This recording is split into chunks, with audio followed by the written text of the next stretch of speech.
Welcome to the Wildcast podcast, coming to you from Wildcast Studios, with your hosts Adam Lund and Jeremy Boucher. Oh, welcome into Wildcast Studios for our annual Christmas episodes of the Wildcast podcast, your unofficial voice for all things Moncton Wildcats, presented by Alpha's Appliance Solutions. Right now is the final day for the Black Friday Kitchen Savings Event. Save $150 when you purchase 2 qualifying kitchen appliances. Save $300 when you purchase 3 or more. As well, the Laundry Savings Event in... save $100 when you purchase 2 eligible Whirlpool or Maytag laundry appliances. Purchase consistent of 1 washer, 1 dryer. That ends today. I'm dead inside, but I am here. I am your host, Elf Adam Lund, and I am joined by writer for Rocket Sports of the QMJHL via the Hockey News and your favorite Elf-style co-hoster, Mr. Jeremy Boucher. Like I just said, I am dead inside. How are you feeling after your Christmas party? Well, about the same. Yeah, about the same. About the same? You know that the guy on the TikTok with the Hub City Foodies, how he does his Frig off? His can frig off Yeah. there. Well, Jello shots can frig right off. Yeah. Especially Jello shots made with tequila. Ooh. Can frig right off. Yes. Those were very unpleasantly going down. And Unpleasantly, like they weren't going down well, and now you're paying for it. Yes, or? pretty much. Yeah. Yeah, there's tequila can hit different, and this is no different than what I was used to as a kid. You know, trying to be tough with my tequila, and right. It still hurts. I have, as I get older, I don't get any wiser, but I very definitely feel at 41 like I'm 32, 33 until I drink with 31, 32, 35-year-olds. And I realize I can't keep up. And I wasn't trying to keep up last night at the Christmas party, different Christmas parties. But, I was drinking beer with water, keeping it smart while having some food. And then I found a Happy Brewery blackberry sour beer. Oh, yes. And forgot about the water part. So,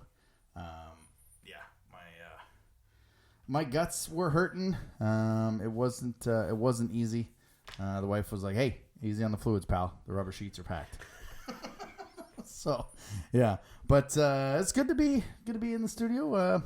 You're off. Now we're doing this on a Sunday for those watching. Yep. You're off back to the middle of nowhere. That's right. I'm making my return to Doketown so I can get some more deep fried pickles on my burger. Yep. And hopefully by then, maybe they. Wonder if they remember you. They'll be like, "Hey, the deep fried pickle guy." Oh, I'm sure they do. My actual plan is I'm going to go to the grocery store and buy those pre-sliced pickles. Right. Yeah. And bring them to the restaurant and just put them on my burger and be like, "Look, I have my own pickles. Would you like the rest of the jar and bring them back to your kitchen and be able to offer pickles?" Just walk in with a plastic Tupperware jar. I'll just get a burger. Yep. Sprinkle your own on there. Why not? You know, if you can go to Harvey's and ask for pickles on the side and they take 10 pickles and put them in a little wrapper and wrap them up and give them to you, I can bring my own pickles into a damn restaurant. No, 100%. And hey, you're just trying to make them money, right? Yep. If they can't pay so much more money to go and add pickles on their burger, I'm going to go and do it myself. Yep, 100%. Speaking of pickles on burgers, you catch Hell's Kitchen? There was no pickles on burgers. But it did, though. Yeah.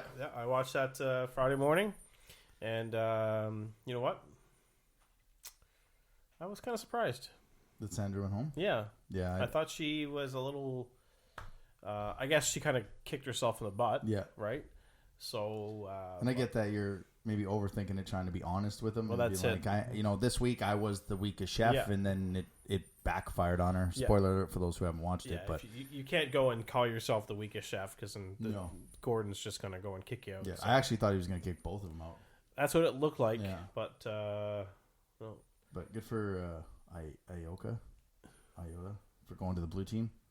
Oh yes, Toya? No, Toya. I think it's a Toya. Something like that. Going over the blue team and having success because she struggled a bit on Team Red there, and I feel solid about my pick. Like both our picks are in still, but I feel really good about Jason. Like he's continuing to just crush things. You mean Jonathan? Jonathan, yeah. Yeah. Yeah, no, Jason. Jason, he's on. He's cooking, but he's getting better though. He is, but his I attitude's think he's still better. kind of on a thin line. Yeah. But no, Jonathan and the Irish guy.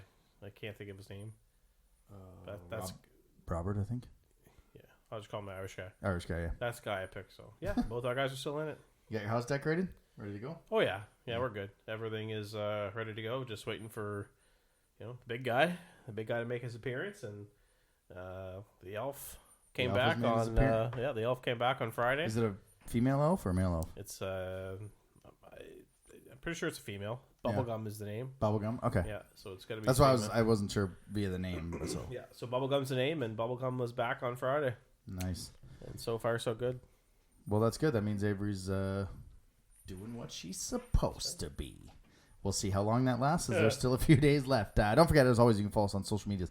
Twitter, Moncton Wildcast. Instagram, Wildcast Podcast. TikTok, Wildcast Podcast. And, of course, on the YouTube here, don't forget to like and subscribe. Click the bell so you don't miss any of our Christmas episodes. We got a few treats coming up this week. So, quick question, just because we don't have a lot of news, because we're doing this on Sunday. So, it's that time, obviously. The studio's half Christmasified. Looking festive. Yeah, I will get the rest of it next week. But I'm not going to ask you about your deadline yet, because we're going to try and have Sant on in a couple weeks, right? Right. So, and he's listening. Like, we know he is, because he's a friend of the show. But in the last 5 games, 3 on the road, 2 at home, what do you want to see from the hockey club going into the trade deadline? Going into the trade deadline. Well, we're probably going to be missing Miles Mueller, depending on when the Switch camp starts. So someone's going to have to slot in with Lansbury and Collard and get that opportunity. Probably going to be sometime next week, I would think. At least. So I'm thinking, maybe a Carrier, who he's got the speed and the skill like Mueller does. So it would be a good complement to Lansbury and Collard, and also a good opportunity for him. But you know what? Just as long as they don't play like they did against St. John, and if they can play better than they did against St. John and play a lot like they did against Chicoutimi, I think they've got a pretty good opportunity to go into the break on a winning note. And I think we always talk about this, and that last game before the break is always the that's the one where the players, they aren't necessarily looking at that game. They're looking at going home, and hopefully that's not the case this year, because we have seen it in the past. We saw it last year against Bathurst. I think they come out 2-0, and Melanson rifled off 4 goals in a row or something like that, and they beat us like 7-3. But I just want to see kind of a commitment to defense. These 6 defenders have been playing together all year. They haven't really shuffled the lines. There's been games where they've been great. There's been games like Thursday that we'll get into that they weren't very good. If you don't want to shake up in that defensive area, which, for me, that's probably the most likely place that it could happen. But just a commitment to team defense in these last 5 games. Now they're going on the road. Sherbrooke, Quebec, Shawinigan. And then they got Bathurst, Cape Breton. Like you said, that game against Cape Breton, we generally have tough nights against them. They're not one of the teams that we kind of know we can beat. They've kind of run our show for the past couple seasons, and that's going to be a very tough one. But I think for me, it's showing a commitment to team defense, and obviously the big one, starting on time. No, 100%.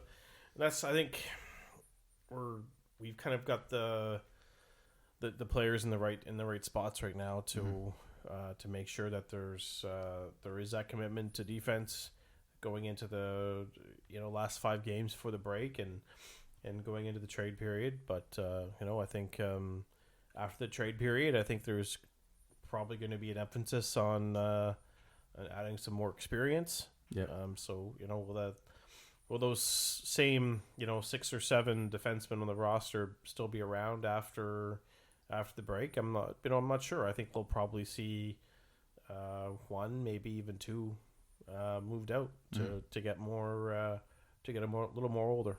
Yep, and that's we've got weeks to go into what we're going to expect from the trade deadline, but I had someone hit the old DMs asking about a certain player, and I said, it's unlikely. And I don't think you're going to see Moncton make the big splash deal. No. I think it's, people who usually have the best even keel takes around the trade deadline are going to not understand the depth style deals that Moncton is, I think, poised to make, because you're competing with 5 teams. Yeah. And, if we're looking at, I was sitting home today and I was like, you know what? I'm sensing something drastic coming out of Halifax in the very, very near future. It's is the Halifax website still live? Have we checked that? Because they're really struggling to put together 3 W's right now. So well done. You got me on that, because I was like, I think so. Let me check it out. No, they're. Some people don't consider an overtime loss as a loss. I consider it a loss. It's an L. They're 1-5 since bringing in that free agent from Ontario. Yep. I mean, that one win is obviously against Moncton, but you got to wonder if that's kind of done something to their chemistry or their dressing room. But we don't want to assume anything. Just reading what some Halifax fans are saying, you can sense the panic is setting in, and I would not be surprised if there's a desperation deal made by them by the end of this week or the middle of next week, at least before the break, just to ensure that they've got the the deals, because obviously it's going to be a 20-year-old that's traded. That's the only ones that can be traded right now. Right. And we're going to be mentioning a couple other 20-year-olds here later in the show. And I think they're going to make a desperate move, and I think they're going to end up overpaying because of the panic that's setting in. Yeah, they were 6 points up at the time of last week's show. Because we had missed up on some opportunities to kind of catch them. And now they're only 3 points up coming out of that road trip. And they're not out of the woods yet, because they come home and they get Drummondville. So a big chance for the Wildcats to move to within 1 point of them. And yeah, like you said, I mean, we have 2 games in hand. Yeah. So there's a very good opportunity to, if we can get this road trip done and come out, with a good amount of points, there's a very strong possibility that we could be, a point or 2 behind, or even tied for that matter, by the time we're talking next week. Yep, 100%. And that's I enjoy the trade periods when they are, but I kind of wish that you could trade anyone at any point, because it would allow Halifax to, if they were going to make that move that you're talking about, that desperation move, it could be anyone in the league. Instead of just a couple of the 20-year-olds that are out there. But let's get some news and notes from around the queue. News and notes from around the queue. So speaking of a couple names, it is December, which means it's healthy scratch season. Yes. For all the rumors to start to float out there. Komarov and Hachette. Yep. Healthy scratches for Quebec. They are rumored to be going to Drummondville, which I don't know if you heard Sylvain Favreau post game, where in French, so I didn't understand. He didn't seem happy about these poker face. Yeah, these rumored deals, and I love his poker face. Nice media trained poker face going on with that interview. Yeah, he's once the camera turns off, he's jumping with joy. He's ecstatic. Man. Oh yeah. I mean that's I read right through him. Oh, I think everyone did. I think that was maybe posturing to try and knock the price down or whatever. But obviously the price is more than likely already paid, or they're working out the final few deals. But by the time this show releases, both of those players could be in Drummondville. Yep. Do you expect one to be in Drummondville and maybe, as you just pointed out, maybe one of them on their way to Halifax as an upgrade on a 20-year-old? Well, Huchette's actually been rumored to be going to Drummondville probably for 3 weeks now. Right. And then this Komarov was kind of out of the nowhere. But of course, it's La Lancette broke it. So big surprise. Quelle surprise, as they would say in Quebec. And they've got the room for it in Drummondville. You know, they just traded Tristan Roy, I think, from I believe to Shawinigan to free up an overage spot, and I think there's only 2 on their roster right now, and I think at the end of the day, this will give them 3 20-year-old defensemen. Yep. Which is not bad. That's always good to have. And who's the other Euro though? They only have they've one. got Nino Tomov, I think, if he's playing, and I can't think of their other. Maybe they don't have another one. I'm not sure. I haven't really looked at their roster. Yeah, that's what I'm looking right now. But no, Drew Elliott's one of their 20s right now. Drew Elliott's an easy, respectfully, an easy upgrade on as a 20, and these are good fits for Drummondville. These are, I think, both right shot defensemen, and I think you put them with Maverick Lamoureux and the Matteo Rotondi, and I'm trying to think of the other defensemen in Drummondville, but they're not off the top of my head. Marc Olivier Baudry, Simon Brunet. Yeah.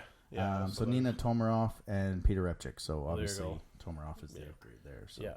So Tomarov will likely go to Quebec, and Repchik is. Well, I guess he's putting up points, so I think he'll probably stick around. And they pay a pretty good price for him. Yeah. From Charlottetown. So. Mm-hmm.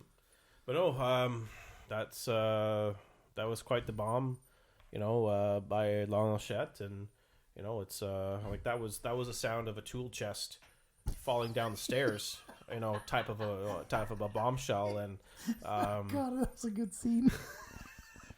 I forgot about that one. Yeah. What's that sound? That was the sound of the tool chest falling down the stairs. Such a good. So that was, kind of an unexpected. I knew about the Houchette one, but the Komarov one came kind of as a bit of a surprise, and as much as we, I understand it's a Wildcats podcast, and we're here to, support our team, and at the same time we can, pick. Take shots at the other teams, but anywhere but Halifax is kind of where I was hoping for him to land, and we've kind of got our wish so far. Exactly. Yeah. As much as we're going to be kind of depth hunting, the Halifax will be looking to big game fish in this next month here. Antoine Keller with a goalie goal for Bathurst on Friday versus Chicoutimi, one of the more embarrassing ones. One of the weirder ones, as he was the last one to touch it, and the Sags, with a bit of a defensive error, put it in their own empty net. I think there was a power play coming, wasn't there? That's why they had the empty net. So it wasn't even an empty net. Oh, really? No. There was Chicoutimi had a goalie in the net. Oh, that's even worse. So the way it is Bathurst was shorthanded, right? And Keller got the puck and shot it down to the other goalie, and the other goalie just cleared it off his defenseman into the net. Oh. Yeah. Okay. Yeah, so Keller was the last one to touch the puck. Ah. But I wouldn't even say that he cleared it off his defenseman. I think he was passing the puck to the defenseman, and the defenseman just brain farted and shot it into his own net. So... Was he trying to go behind the net? And no, not even. Like, up the middle. What? Up the middle. Alex, so Penn's shared the video of it, of the goal. And if you look at it, like, to me, it doesn't even look like he shot it off the defenseman. It's as if he's passing it to the defenseman, and the defenseman just own goals it into his own net. That's amazing. So, and with that, Keller was the last one to touch the puck to give him... I kind of saw. Here it is, 13 seconds. Yeah. So it is kind of... It just fires it down the ice. Yeah. Right to the other goalie. Here he is. He's just sitting there hanging out. And I'm just going to... Fake it out? Oh! Okay, so he was coming back to get it, and he gave it to him and just kind of stumbled a little bit. Yeah. I think the best part about the video, if you go watch it, at Penguins 23 shared it, the goalie fakes out the player that's coming kind of towards him from Bathurst and then puts it in. That's a beauty. That's actually better than just ripping it down to an empty net. That's forcing an error. That's good 200-foot hockey there from Antoine Keller. 100%. So good for him. The QMJHL Players of the Month for November were announced. Forward of the month, no surprise, Jordan Dumais from Halifax, 12 games, 8 goals, 19 assists for 26 points. Peter Reynolds was the honorable mention. 11 games, 10 goals, 10 assists for 20 points. Defenseman of the month, Alexis Bernier from Baie-Comeau.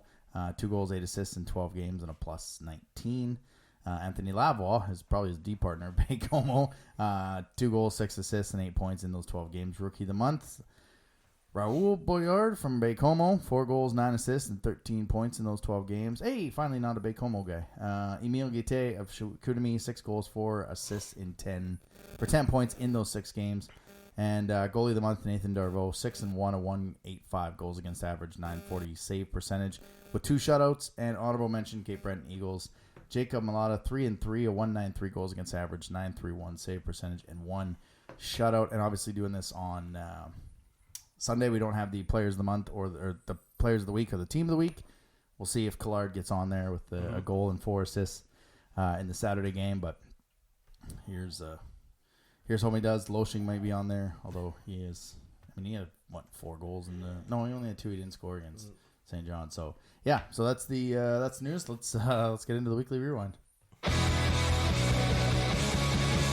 Weekly rewind. Wildcats go 1-1 on the week, bringing the record to 18-7, 1-1 for 38 points on the season. Good enough for 3rd in the conference, 2nd still in the Maritime Division. Thursday, Mr. Irving, please start the formal petition. The fans of Moncton will sign it. We are done with Thursday night hockey games as our misery continues, this time with a 7-4 loss to the Sea Dogs on Hockey Fights Cancer Night. We saw a 60-minute effort from the Sea Dogs. Yeah. So the Thursday updated stats now: 1-4, 5-3 loss to Victo, 11-1 to Drummondville, 6-0 to Rennes, 7-4 to St. John. The lone win against the Islanders, 5-3, outscored 31-13. This was a game where St. John just kind of said, "You guys give up? You had enough pain?" And they went, "Never," and just kept trying. I mean, we have talked about starting on time so often, and they did not. Keegan Warren had arguably his worst game in his Q career to start, and not a single thing was put on him because I think all the 3 of the 4 goals at least were high quality chances. We talked to Heptich before our post game, and he said, the guys didn't give him any effort in front of him. And it was just, there was nothing that, it's tough for Warren, and you're going to have those nights, but when the guys in front of you give you nothing, he got to pull, but it wasn't on him. There was just, this team came out flat. I think they came out thinking they were going to run all over St. John as they have before. Oh yeah. And they ran our show. Yeah, that's it. They totally looked down on their opponent. Just completely backfired. Yeah. And you know what? I think I looked. It was probably 4-1 by the time I looked at you and said, "Okay, it's 7:30 now. They can start playing anytime." Yeah. And it was 7. It was like 20 after 7 when Pondowski scored. And I was like, "All right, well, that's here we enough. go. Here we go." But then nope. And St. John comes around and scores, a minute and a half later, and that kind of sucked the momentum out of the, I was going to say fans, but I mean, that was at 3,200. There's really no momentum at all, no energy. So, but, don't look now, but Peter Reynolds, 6th in the league in scoring. Oh, you're cooking, Frankie. And a month ago, he wasn't damn near close to that. No. He's on fire. Yeah. Raising that trade value possibly for the if he wants to leave, right? Yep, like 100%. And that's a player that Halifax just, you want a chance to go win another championship. That's the type of player they can go acquire and keeps him close to home. Keeps him close to home, and St. John gets a pretty decent haul off that. I think the weirdest stat is the fact that the Wildcats outshot St. John 36-9. Now, as tough as the night was on Warren, neither goaltender, whether it was Warren or Patrick Lever, were very good. And you mentioned that up in the booth. You're like, both these goaltenders are shaky. They're just taking advantage of their opportunities. But again, Steinman come in, 2 goals on 20 shots, and he gave this team every chance to win. But it's what I continue to notice. If this team gets down by 2 or 3 goals, it's not sticking to the plan or sticking to whatever they need to do.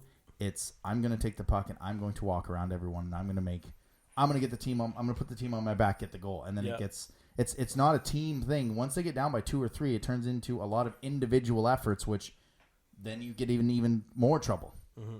No, 100%, and there was no effort from this team at all. And you look ahead to the schedule, and there's a rematch with St. John on the 30th of December. Mm-hmm.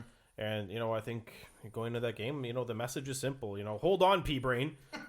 We got busted last time because we underestimated that little bundle of misery. Yeah, exactly. And, it's we just got to make sure we got that date circled in the calendar and come back and, put a kicking on them like they did to us. I was more upset about this one than I was Drummondville.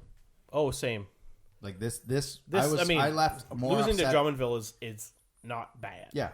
And I mean the 11-1 loss to 11-1, yeah, it's embarrassing. Yeah. But this was just this was outworked by, and I don't care, unworked by an inferior opponent. Yeah, that you'd beaten up a few. Like you were undefeated against them coming in. I do believe. I think it was 3-0.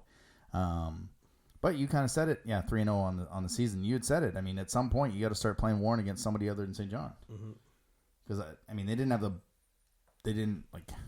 the team quit in front of them, but at some point you got to play them against teams other than St. John.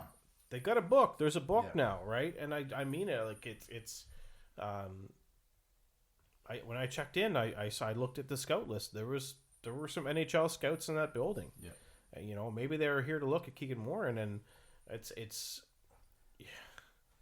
I think I told you earlier in the day when Craig Button's top 64 came out for the next year's NHL draft. There's not a single goalie. No.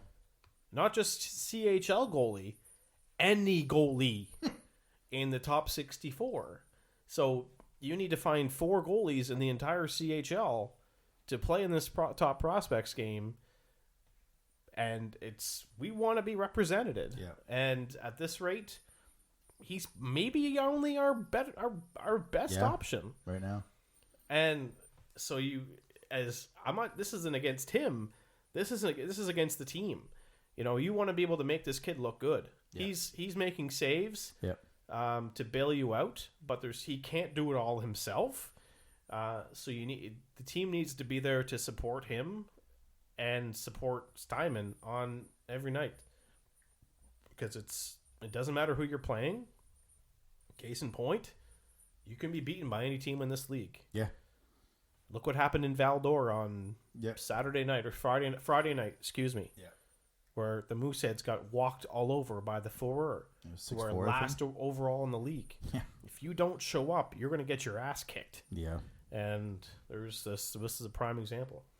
Yep, it's not a good recipe to. I mean, and I know the players aren't trying to get Warren represented in the prospects game. That's the furthest thing from their mind. They want to win, but man, you can't give up 3 offensive opportunities dead center in the slot. I don't care what goalie's in the net; they're not going to make the stops. We get into Saturday.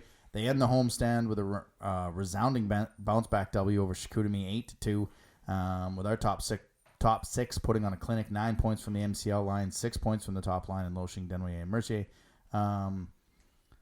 Literally as bad as Thursday was. Maybe it's because we weren't in the building, but they looked just as dominant on Saturday. Like we talked about a roller coaster season last year. Well, let's find the middle ground for most of these games instead of one after another. But I mean, they jumped out on them. They were leading 6-0, 5-0 after 40 minutes. I mean, that just shows how much as disappointed we were and embarrassed from that loss. Those players felt it, and they came out, and they were not going to be denied to end the homestand. Yeah, we can't. I guess for the both of us, we can't really speak for this game because we weren't there. But I mean, I watched the highlights, and from what everything gathered, that was a team that were on a mission to. They showed no mercy. Mm-hmm. They 4-0 was 4-0 after the first period, and they just they didn't look back. It was probably one of their better performances all season, And it's just that's what you need. That's what they needed. And maybe I've got to assume Chicoutimi's. If Moncton's the fourth youngest team, Chicoutimi's got to be one of the three that are below them. Yeah. With 4 16-year-olds on their roster, it makes them unless their older players are older, but I don't think they are. That was one of those games where you had to pump them to make up for Thursday's effort, and they managed to do it. Yep, they came out and said "suck brick, kid," and they took it to him. I mean, it basically was as the opposite effect last week, where they had that big emotional win over Rennes, and then didn't matter who they were playing Sunday; they were just flat. This one, they were flat on Thursday, and they come out with all the emotion they should have, knowing that they didn't need to be embarrassed, didn't need to set any less expectation of Chicoutimi can hang with us right now. We're just going to take over. They finished the homestand 3-1. It's the longest homestand of the year. Could have been 4-1, but again, you're not gonna, as the coach of the Mooseheads said, you're not gonna win every 60. You're not gonna win all 68. You're gonna have those nights. Better to have those nights in the first half than like last year when you had them. And I think the key is you didn't let it snowball. And that's kind of been the thing for the Wildcats is when they have a flat effort, the next one kind of is not the same. There's a better effort, but it sometimes ends in an L, and you let those losses snowball. And I think that's kind of what's happening to Halifax right now is they're letting those L's snowball. Moncton now goes out on the road where they're 10-1-1. I think they're still 10-1-1, right? Something like that. Yeah, I feel bad for that Chicoutimi goalie though. Yeah. Which one? We want to talk about Keegan Warren getting hung out to dry. Yeah. But that that Raphael Precourt who started the game. I mean, when you see a 4-0 lead, I mean, you got to be thinking, boy, it's scary out there.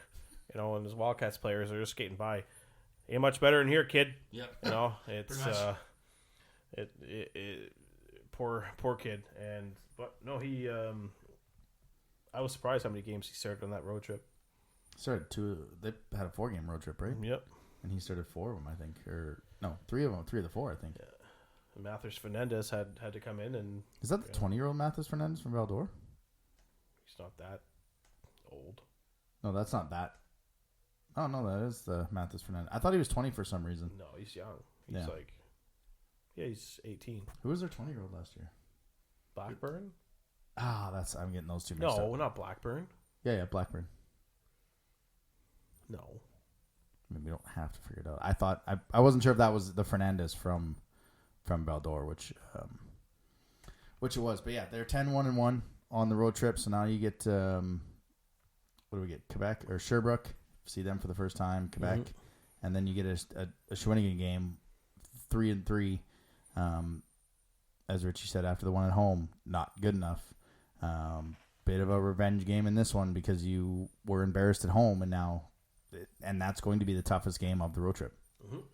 They go Friday, Saturday, Sunday, I believe, or is it Thursday, Friday, Saturday? Thursday, Friday, Saturday. Yay! Another Thursday game. So we'll look to go to 2-4 on the Thursday. This is just exactly what the doctor ordered coming into the end of the first half.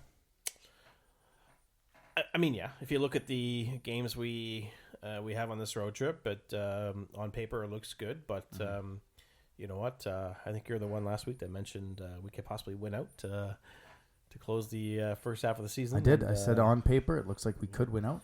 We obviously did not. Yeah, so. we did not. And you know what? Sometimes they're going to go up early. They'll probably be there on Wednesday or Tuesday night, and that'll give them a full day to just kind of unwind. And Sherbrooke maybe we'll take a visit to Mr. Puffs, or maybe one of the teammates will be like, "Let's go for a little stroll in the park." Yeah, they might actually do that. Some nice parks up the tables have turned. It's nice. How do you like the ice, kid? Yeah. 2 scoops, 3 scoops. I'm on holidays. I'm not driving. Yeah, I'm not driving. Yeah, and that's sometimes those quotes kind of get me off of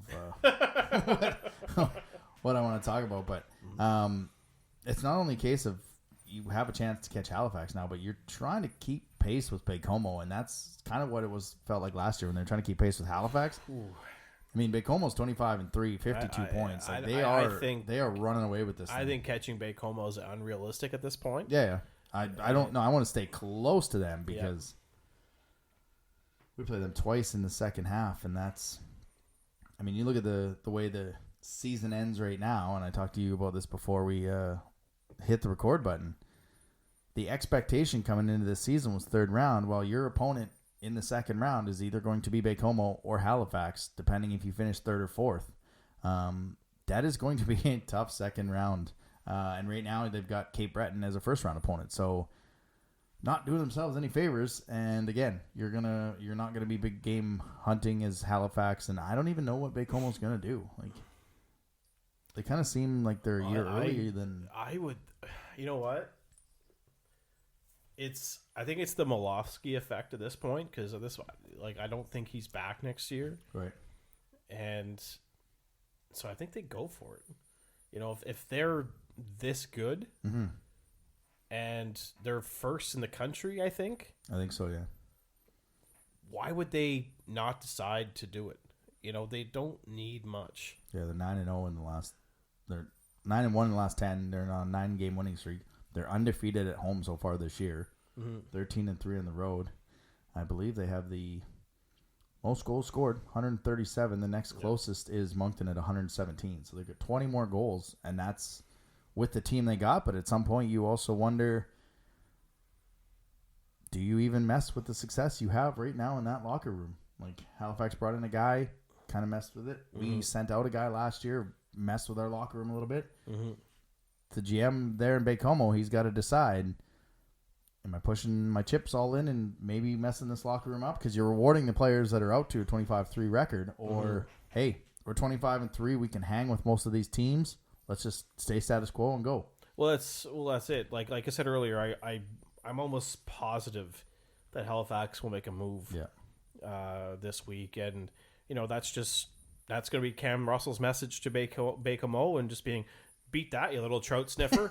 You know, and that's going to be his message to the Baie-Comeau GM and to all the other GMs. Like, if you know, I'm starting to hear that, you know, some even Halifax fans saying that their team's a one-line team. Well, it's hard to disagree with that. No, yeah, right.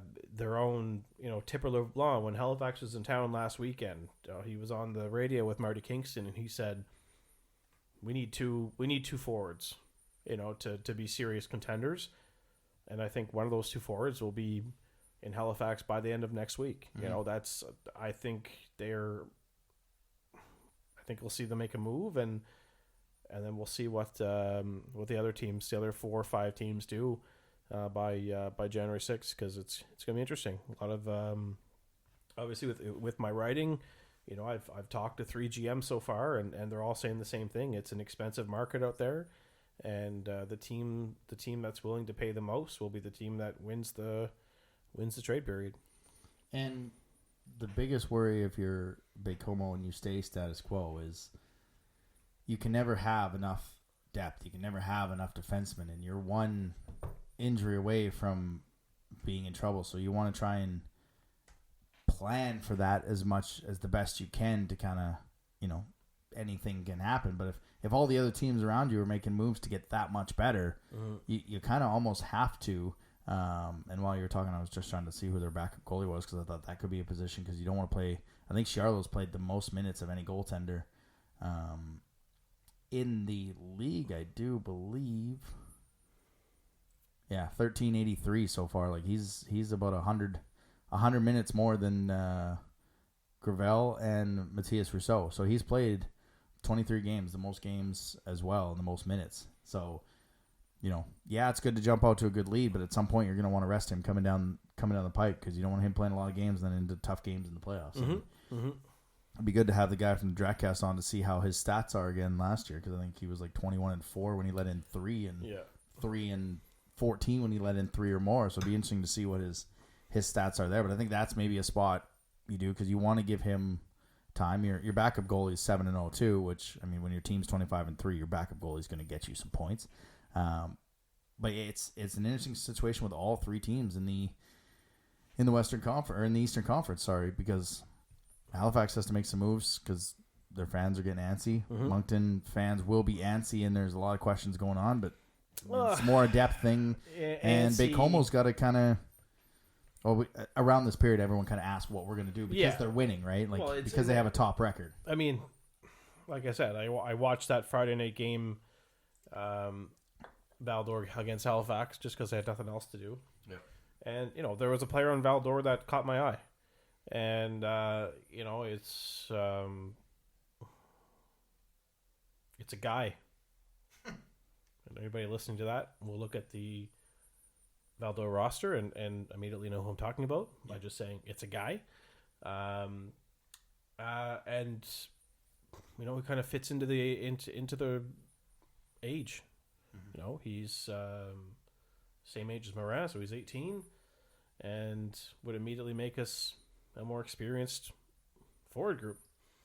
So I think that would be my kind of move, right? But I'm not a GM here, and you just play one on a podcast. Exactly, and if that's if certain people are listening to the show, scouts and a certain GM, they might think that my prank was immature and ill-timed. So yeah, I hope we have one of those in the last, like we did with the draft, where we had the rumor episode, because that was a lot of fun when we did the rumors episode. But yeah, it's a situation where the next 3 weeks are kind of the most fun part of the season, because you see the healthy scratch season, and once a guy's healthy scratched, it's always going to be moved, always going to be this, and he just doesn't feel good or whatever, and is just not playing that night. So it's kind of fun to see all the boards and the rumors kind of light up, just like a Christmas tree. And basically, you're looking at it and you're going, "Are you sure this is safe?" Oh yes, I've worked all the kinks out, solid as a rock. That's right. Like a rock, huh, Marv? So yeah, but that's kind of where we're at preview wise. Again, just go out, get some W's on the road trip, finish this thing, finish the road half of the season, playing well, and that's all we can kind of ask for. Mm-hmm. And if there's a GM that does a little too much, some fans will be like, "What kind of idiots do you have working here?" And obviously, the finest in New York. All right, you ready for everyone's favorite part of the show? Yeah, of course. All righty. There it is. Eric Murray, Realtor. Buy our house from him. Stick Tap of the Week. So I think this one's pretty, I shouldn't say necessarily obvious, but November 29th, which was last Thursday or Wednesday or something like that, from the bleachers to the broadcast booth, our friend of the show, Pat McNeil, celebrated his 10th anniversary as the voice of the Cape Breton Eagles, Screaming Eagles when he first started. And fun fact, Adam, did you know Pat was unemployed at the time he was offered the job? Really? I did not know that. He had been working at a call center, and I believe he had recently been laid off. What? And a friend of his just said, you should audition or apply to be the play-by-play voice of the Eagles. And so Pat actually got a tryout and ended up being an overtime victory for the Eagles against the Mooseheads. And the next day he was offered the job. That's awesome. So I had no idea. Yeah, that was November 29th of 2013. And the other night he celebrated his 10th year as the voice of the Eagles. So I think that's a tremendous accomplishment for our friend of the show, and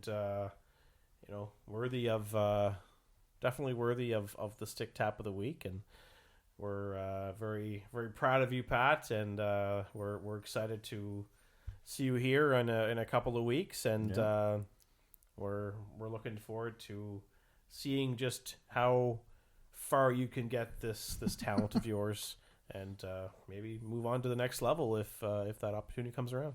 Yes. The Stick Tap of the Week, sponsored by Eric Murray Real Estate with the RE/MAX Avante team. If you're looking to buy or sell a home in the Greater Moncton or surrounding area, make sure to check him out on social media or give him a call at 506-863-8802.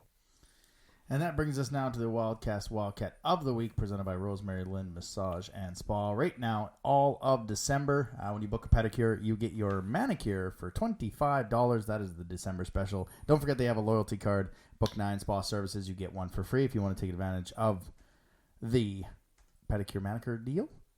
Call them at 506-830-1224 or book them in person at 1224 Mountain Road. Gonna go away from the offense this week. Gonna kind of go. I'm sure the Wildcats will go with Collard as their guy. Mm-hmm. Absolutely fantastic choice. They may go with Lounsbury as well. Fantastic choice. But I'm gonna go with the guy with the big stick. The goaltender had the night off against St. John. Had to come in, and time after time after time, we both looked at each other and said, there's a save. Mm-hmm. Giving the team a chance to win. They couldn't kind of get things going in that one. Then he came out, he had 20 saves, 2 goals in that one. Then he came out against Chicoutimi, 31 saves, 2 goals, and shutting down Chicoutimi before they could even kind of get anything going in the bounce-back game. So he's been counted on multiple times, and he's been there when it's needed. Your Wildcat of the Week is number 1, Jacob Steinman. That'll do it for this episode presented by Alpha's Appliance Solutions. Don't forget, today is the final day for their Black Friday Kitchen Savings Event. Save $150 when you purchase 2 qualifying appliances. Save $300 when you purchase any 3 as well. The Black Friday Laundry Savings Event ends today as well. Save $100 when you purchase 2 eligible Whirlpool or MagTag appliances. They must be 1 washer, 1 dryer. The Wildcats hit the road for 3-3 in Quebec this week, and they're home. Before they're home to end the first half, December 15th and 16th. Sir, you have a safe drive to middle of nowhere, New Brunswick. Thank you so much. And it's going to be fun. We will see you back here next Friday, hopefully talking about some W's. For Jeremy, I'm Adam. See you next week. Girl bars up. Thanks for listening Keep to the another change, episode you of the filthy animal. Wildcast Podcast. Follow us on social media at Moncton Wildcast.